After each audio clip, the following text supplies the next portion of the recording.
السلام علیکم ګرانو کتونکو، امید یم چې ټول به روغ جوړ یاستئ. ملګرو، په نن ویډیو کې به زه تاسو ته وایم چې رشید خان خپل ټیم لپاره یوه مهمه لوبه ښه په نه راباندې وګټله.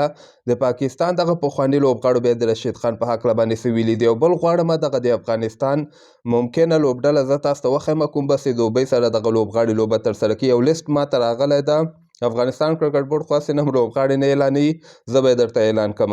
نو ویډیو تر اخره پورې وګورئ، په هر څه به تاسو پوه سئ. خو که تاسو هم د رشید خان مینوال یاستئ، دغه ویډیو هم در سره حتما لایک کړئ او لاندې په کامنټ کې رشید خان زنده باد هم در سره ولیکئ.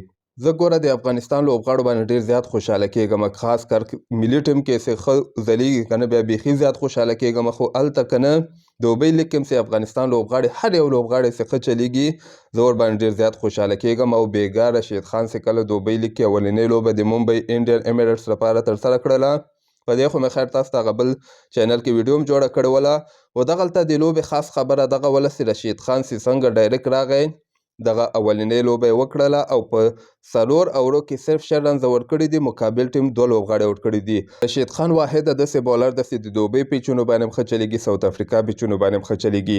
اکثره د سپینران چې کوم دي دا د ساوت افریقا اسټرالیا پیچونو باندې هر یو سپینر ګوره ښه نه چلیږي. خو رشید خان واحده داسې بولر ده چې افریقایي پیچونو باندې هم چلیږي، دوبۍ پیچونو باندې هم، هندوستان، هر چېرته ماشاءالله ښه چلیږي. دا ټول د ده خپل محنت او خواري ده چې هر یو لیګ کې د ده ډیمانډ ډېر زیات ده. ګوره چې راسي چې چېرته مو وزګاری ګوره څوک نه څوک یې رخلي، که دوی نه واخیسته که نه بیا بنګلادیشو لیګ والا ور اخیسته. نو ماشاءالله رشید خان خو تاسو ښه پیژنئ چې لوبه یې هم ورته ښه وګټله او ډیمانډینګ لوبغاړی دی، یعنې هر یو لیګ غواړي چې رشید خان اولنی آپشن د دوی سي. دغه لوبه هم د رشید خان دوی ټیم ګټلې وله، صرف 152 رن ټارګټ هغه بل ټیم ورکړی وه. هغه ټیم د زازي دوی ټیم و، زازي دوی ټیم دوبۍ لیګ نه اوټ څه نن بېګا ته هم یوه لوبه ترسره کېږي. قیس احمد دوی ټیم سره یو قسمه سیمي فاینل لوبه ده. که دا لوبه د رشید خان دوی ټیم وګټي یکشنبې په ورځ باندې، بیا فاینل ته هم فاینل لوبه هم که خیري کولی سي.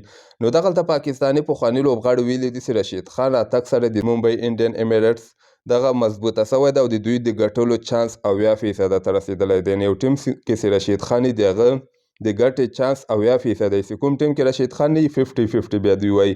نو تاسو دلته اندازه ولګوئ چې رشید خان ماشاءالله که د پاکستان پخواني لوبغاړي دي، که دغه د انګلینډ دی، که د اسټرالیا دی، هر چېرته د رشید خان تعریفونه ماشاءالله کېږي.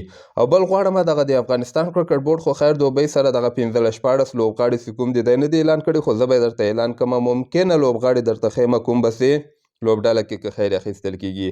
دغه کې به که خیر رشید خان کپټنسي ترسره کړي.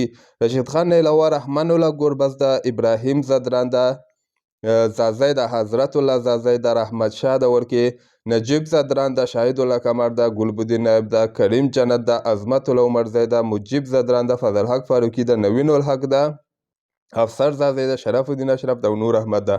دغه 14 لوبغاړي چې کوم دي ممکنه لوبغاړي دي، کوم بس دوبۍ سره که خیر افغانستان به اعلاني او یا کېدای شي داسې هم دوی وکړي که نه. ګوره د افغانستان سیسټم ګډوډ رواني، لوبغاړي ګوره دوبۍ ته رسېدلي هم دي، پریکټسونه هم شروع کړي دي، خو کرکټ بورډ اوسه پورې خبر هم نه ده ورکړی. بعضو لوبغاړو کار سوی، بعضو لوبغاړو اوسه پورې ویزې نه دي راغلي، خاص کر بلال سمي غوندې لوبغاړي ته ویزه نه ده راغلې. صدیق قطر او ننګیالی خړوټی دغه 3 لوبغاړو ویزې کار نه ده سوی. کرکټ بورډ وایي چې موږ کوشش کوو چې دوی ته ویزې زر تر زره ترلاسه کړو او دا هم دوبۍ ته ولیږو.